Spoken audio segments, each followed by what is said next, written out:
Welcome to the Apocryphal Archive. You have been told a lie. Have you ever felt that a part of the story you call faith was sealed away on purpose, locked under official custodianship, guarded by those who decided long ago what you were permitted to believe? Have you ever sensed, in the quiet moments between prayers, that something essential was missing from the narrative you inherited?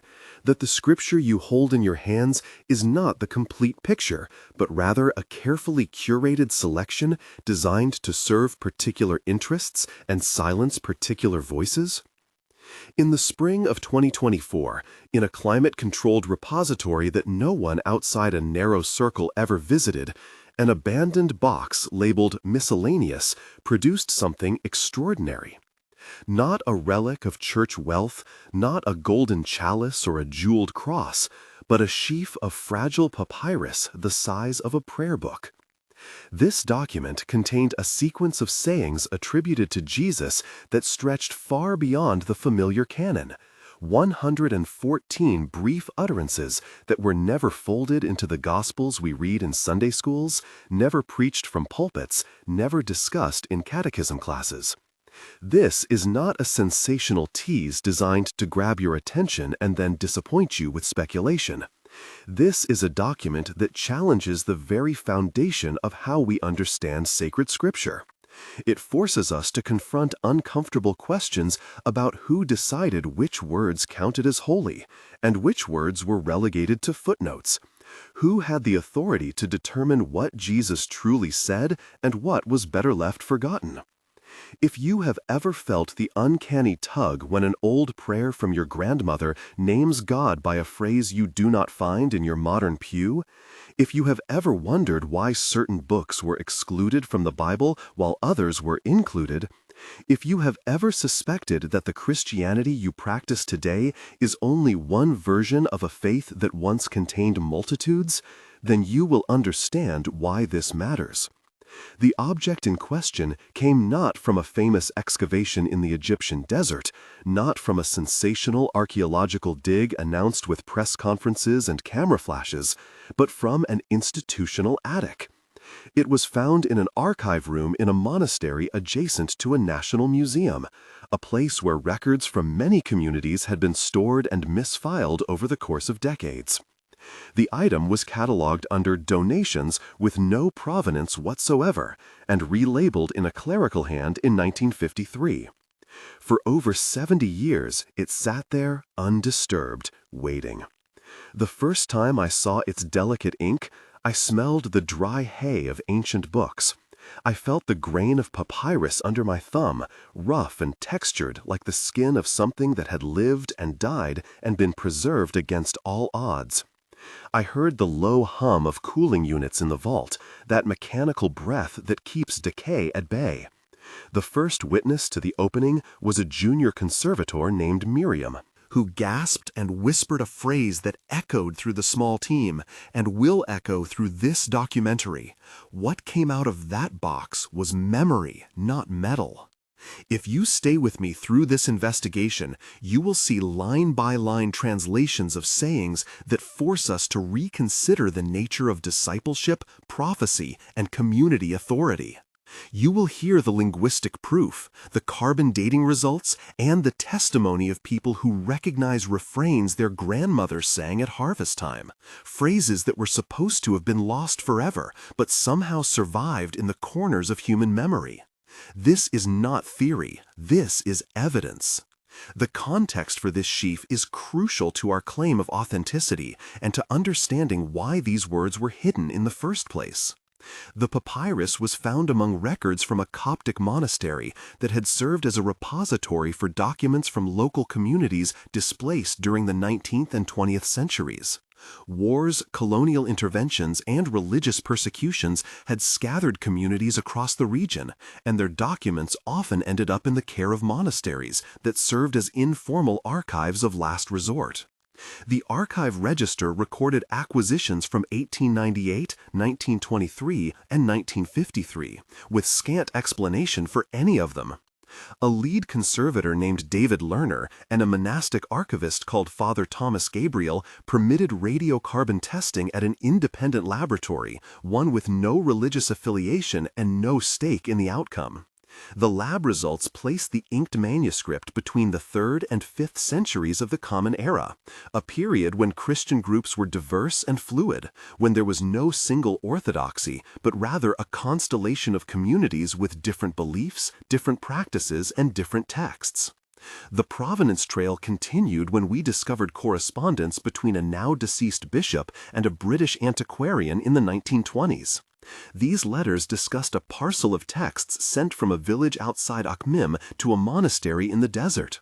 The parcel inventory used terms that matched several phrases from our sheaf, and a marginal note mentioned the word logia, the Greek term scholars use for sayings collections. This was evidence of a deliberate movement of documents, a conscious decision to preserve certain texts by sending them to places where they would not be found by those who wished to destroy them. The manuscript was compared with the Nag Hammadi codices held in university collections around the world, and with Coptic fragments in several museums, including a national collection that prefers to remain unnamed in public statements. Several scholars agreed that the paleography, the style of handwriting, resembled scripts used by ascetic communities and possibly by groups who preferred sayings to narrative gospels. A linguist named Hannah Weiss provided a transliteration and a preliminary syntactic analysis, citing parallels to known Coptic versions of the Gospel of Thomas and to Aramaic idioms found in Deuteronomy and in certain glosses on Isaiah.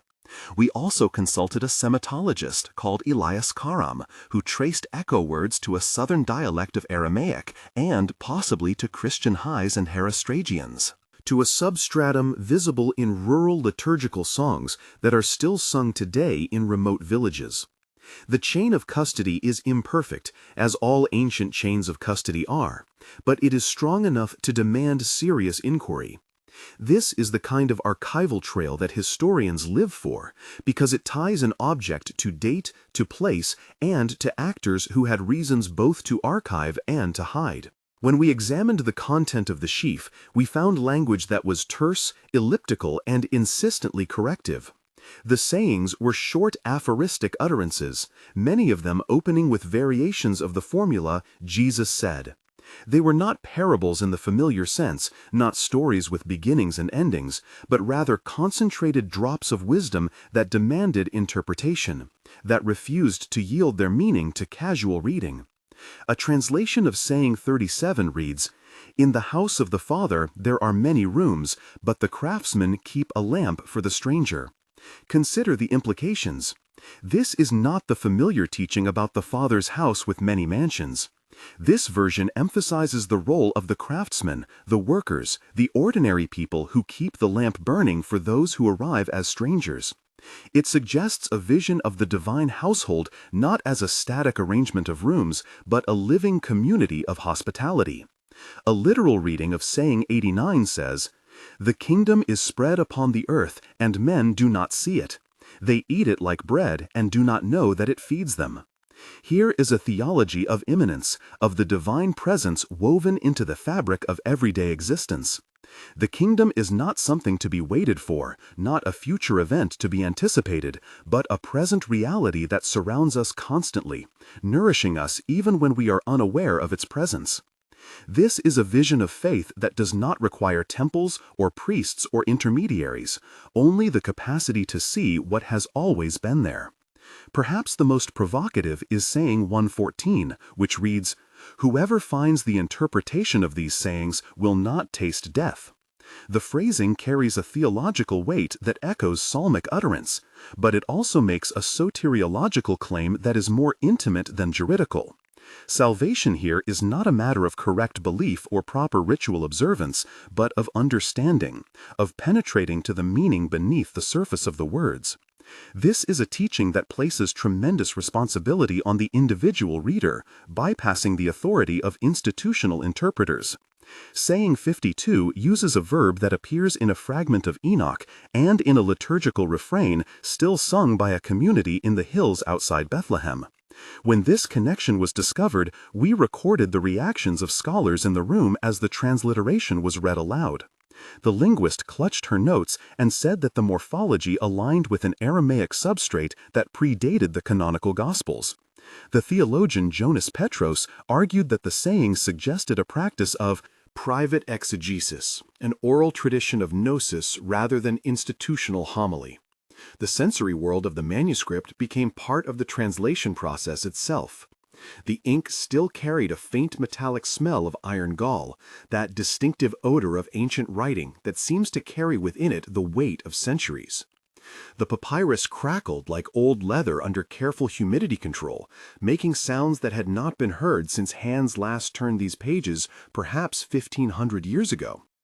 The small tears along the margins made audible the passage of hands in prayers. You could see where fingers had gripped the edges, where the document had been folded and unfolded countless times. This was not a polished theological treatise designed to impress readers with its learning. It bore fingerprints and smudges, as if a circle of teachers had used it as a handbook and then sealed it away when circumstances demanded concealment.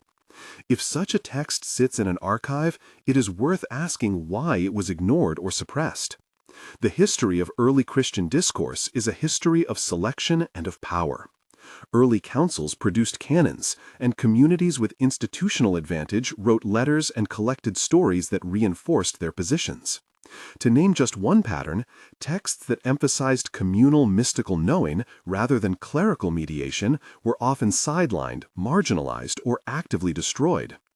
When I contacted an archival administrator named Aisha Ben Yusuf, she acknowledged that many documents were moved to avoid scandal during periods of reform and centralization. The pattern repeats across centuries. The medieval copying centers privileged certain scriptural forms over sayings collections. The printing press intensified what would be privileged as canonical and what would be marginalized. What could not be easily incorporated into existing theological frameworks was often simply ignored until it was forgotten. Most relevant for this sheaf is that some of its sayings undermined claims to exclusive custodianship of sacred knowledge. The sayings suggested that the divine presence could be found in common practices, in the home, in the kitchen, in song, not only in the sanctuary. This kind of theology unsettled hierarchical structures dependent on controlled revelation. If God could be encountered anywhere by anyone who had eyes to see, then what need was there for intermediaries who claimed special access to divine truth? If you read Isaiah and then a few of these aphorisms side by side, you will see a different voice emerge. A voice that says covenant is enacted not just by altar, but by everyday speech. The names of God, whether Yahweh, Elohim, or Shaddai, could be spoken at the bedside as easily as in the temple. This democratization of the sacred was threatening to those whose power depended on being the exclusive gatekeepers of divine access. The political actors who benefited from a narrower canon included bishops with imperial favor, monastic leaders seeking ideological uniformity, and later colonial collectors who reorganized archives to fit their taxonomies. The suppression of sayings was not always dramatic. It was often bureaucratic.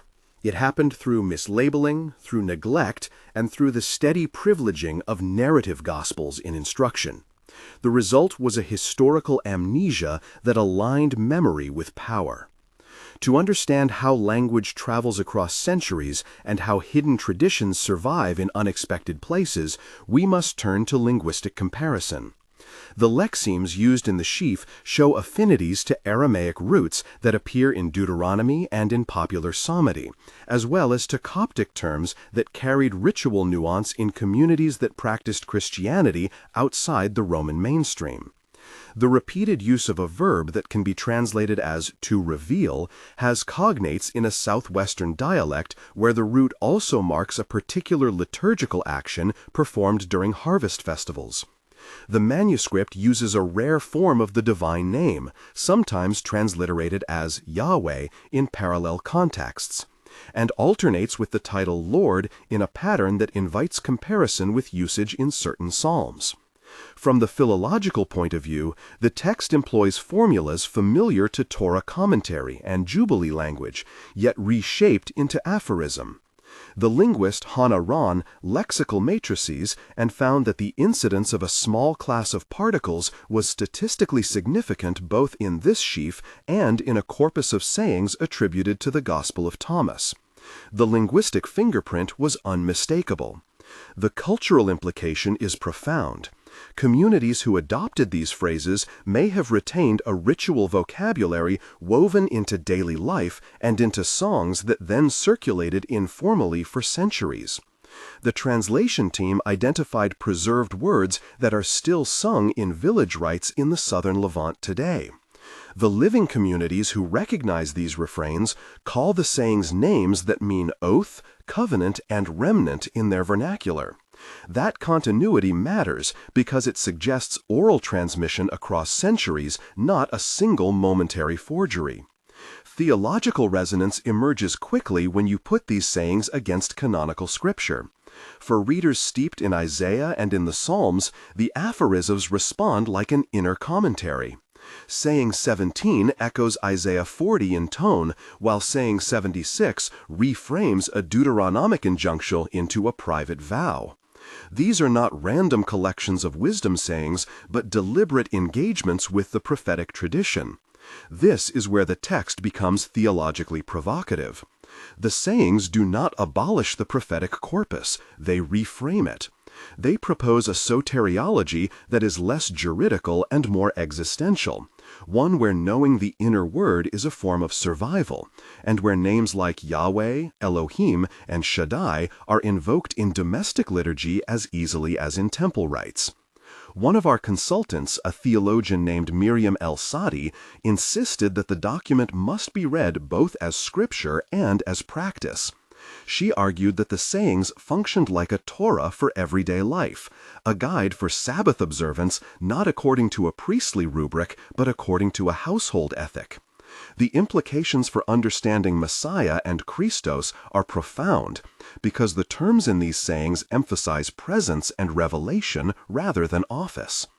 Our hermeneutic work shows that when people read these sayings out loud in their communities, they often substitute local epithets for the divine names, and therefore the text performs as a living ritual rather than as a fossilized codex. The words are not dead, they continue to breathe. When we began filming fieldwork, we recorded a scene that will stay with me until the end of my days. The team drove to a village where an elderly singer named Fatima remembered lines her mother had recited during harvest ceremonies decades ago.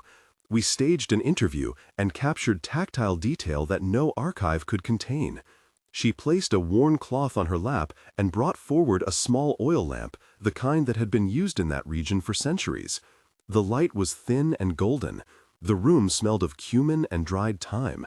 Her voice was cracked with age, but the refrain she sang had the same rhythm we found in the manuscript. The meter matched. The key words aligned. The tradition had survived.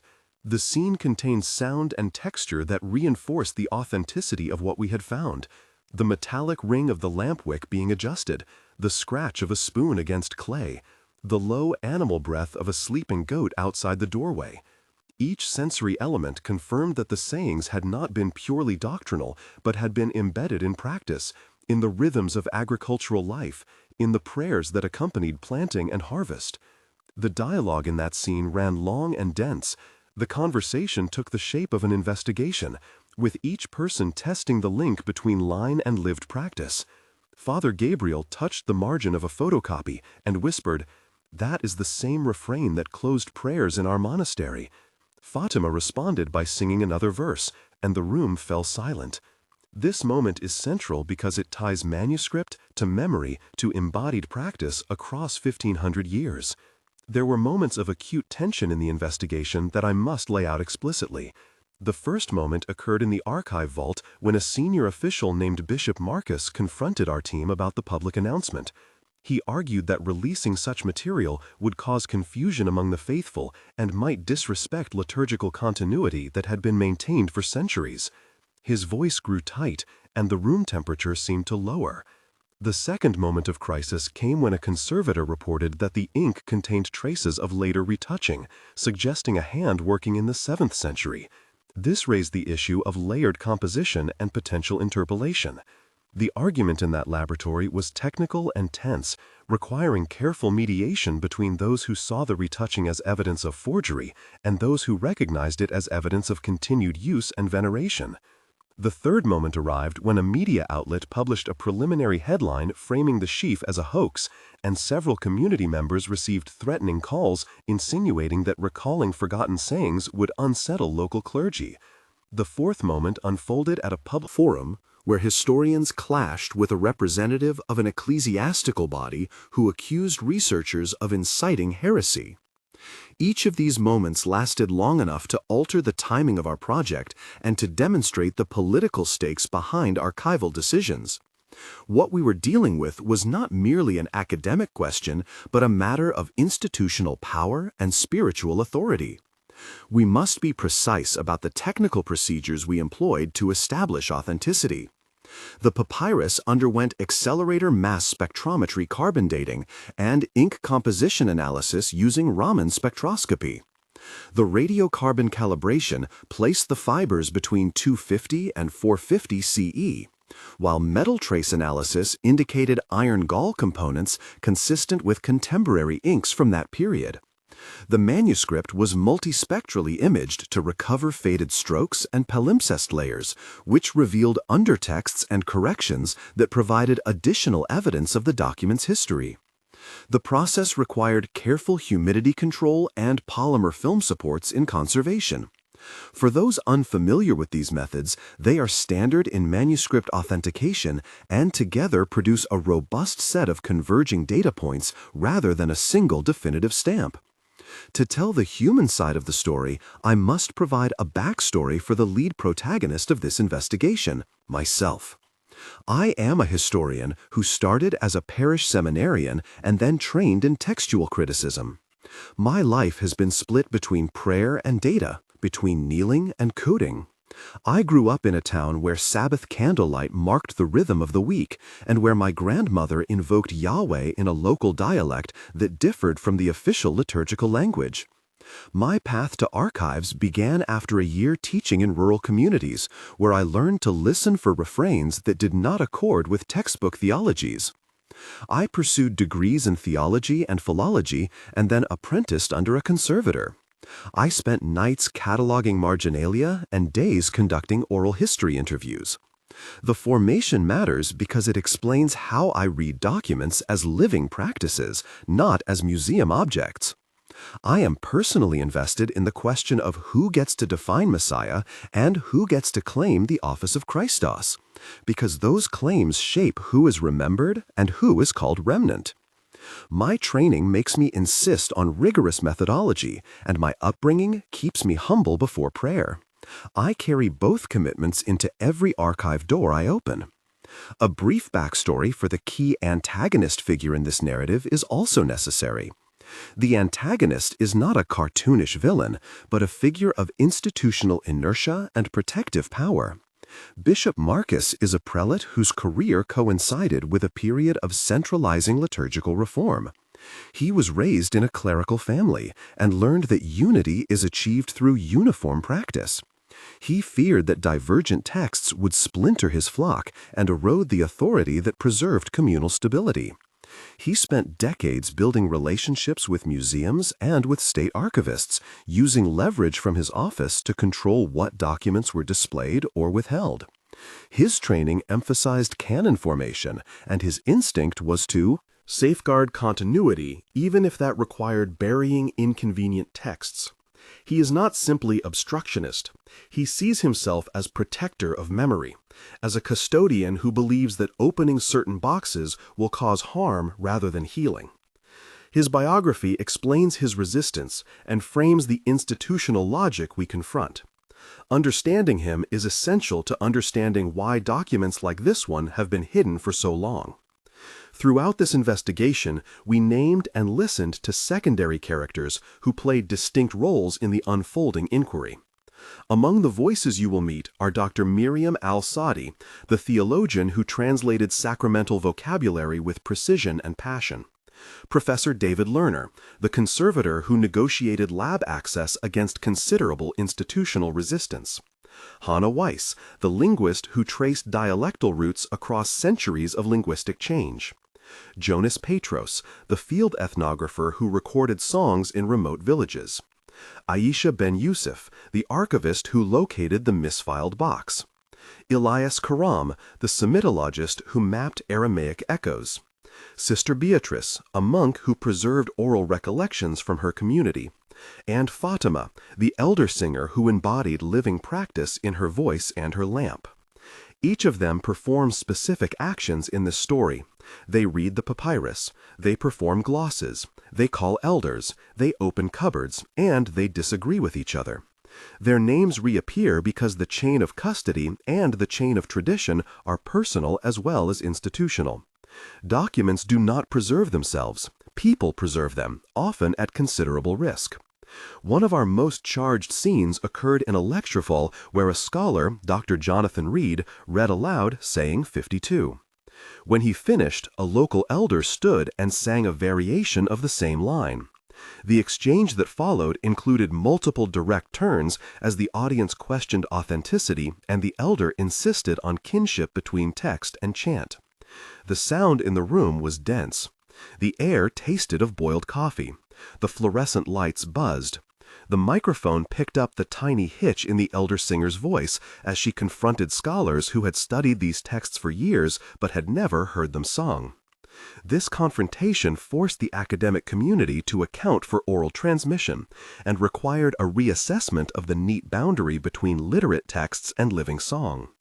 The ethnographic component reveals that tradition survived in small gestures and in household rites. People still invoke Elohim in private blessings and chant fragments that align with several of the sayings. The rituals vary from village to village, but the patterns are recognizable. They include a morning blessing before bread is broken, a simple Sabbath refrain chanted at threshing, and an oath formula used in marriage vows. I recorded a ritual in which a family passed a small cup around a table and recited a line reminiscent of saying 11. The sensory detail of that scene is rich. You hear the clay cup clink against the palm, the scent of roasted grain, the whisper of scarves, and the damp of breath in a winter kitchen. That intimacy is evidence that memory did not vanish. It transformed and traveled in pockets, passed from grandmother to grandchild, from harvest to harvest. This portion of our investigation presents testimony from several individuals who read lines from the manuscript and then sang or recited their family refrains. The persistence of these practices complicates the assumption that canonical text alone forms the backbone of communal identity. There is another Christianity, an older Christianity perhaps, that has survived in the margins. Archaeological and comparative material corroborate parts of the sheaf. We traced motifs in pottery inscriptions from a site near the Nile to phrases that match small epithets in the sayings. We found iconographic parallels in a 10th century painting where a teacher holds a scroll with repeated words echoing saying 37. Comparisons with other manuscripts, including fragments from the Nag Hammadi library and a Syriac palimpsest, produce a network of parallels rather than a single lineage. The provenance of some objects is messy and contested, but the patterns of phrase usage across media strengthen the hypothesis of an itinerant sayings tradition that traveled along trade routes and through refugee communities. The objects themselves provide sensory evidence: glazed pottery that rings when tapped, a faded mural whose pigments smell faintly of linseed, a leather strap with incised letters. All of these produce material continuity with textual fragments, evidence that these sayings were not merely read but used, not merely believed but practiced. The consequences of this discovery ripple outward in ways we are only beginning to understand. The concealment and the eventual surfacing of the sheaf change how we read the formation of doctrine and the sociology of memory. Institutional choices about what to canonize shaped liturgy, art, and power for centuries. For example, the privileging of narrative gospels influenced how Renaissance painters depicted Christ as author and judge rather than as a teacher of household sayings. The absence of sayings-based collections affected sermons on Sabbath practice and on remnant identity. Communities that preserved these sayings have been invisible in histories of Christianity. They have been written out as footnotes or dismissed as heretics. The act of unveiling these lines invites a moral claim, to restore voice and to challenge those who benefited from erasure. This is not simply a scholarly quarrel. It has legal consequences for cultural patrimony and spiritual consequences for communities who now seek recognition. 1 month after the initial findings were made public, a small exhibition opened at a museum where the sheaf had been stored previously. Security was increased, and the display was modest. A panel discussion took place, attended by Miriam Al-Sadi, Hannah Weiss, myself, Father Gabriel, and Bishop Marcus. The conversation was tense but civil. The public reaction included both curiosity and discomfort. Several community members brought photographs of family manuscripts and asked for help. This led to the formation of a working group to locate misfiled documents. The group committed to transparent handling and to digital copies for local communities. The exhibition drew scholars and ordinary people alike, and the arguments about canonical authority began to leave academic journals and to enter kitchen conversations. 3 months later, the discussion had broadened internationally. The working group published a preliminary report with high-resolution images and transliterations. The report invited peer review and proposed digitization projects for orphaned texts. The narrative shifted as more oral witnesses came forward with refrains matching other sayings from the sheaf. Funding appeared from a foundation interested in cultural preservation, and a consortium of universities agreed to host the digital corpus. 6 months after the reveal, the impact was tangible and diffuse. The digital corpus had grown with additional fragments, and the working group published an illustrated volume that combined translation with ethnographic notes. The volume became a resource for communities reclaiming rights to their intangible heritage, and for liturgical reformers considering broader recognition of sayings tradition in Sabbath observance. The sheaf inspired a series of community workshops where elders taught refrains to younger members, and where church leaders and lay people negotiated how to incorporate household sayings into corporate prayer. The controversy was not resolved, but a path had emerged towards shared custodianship. From sealed archive to kitchen lamp, the movement toward restoration continues. In the final moment of this investigation, let us recall that the issue is not academic hair-splitting. It is about who gets to name God, who gets to decide what constitutes the Torah of daily life. It is about whether the names Yahweh, Elohim, and Shaddai will be spoken only in institutional spaces, or whether they will continue to be invoked at the bedside and at the threshing floor.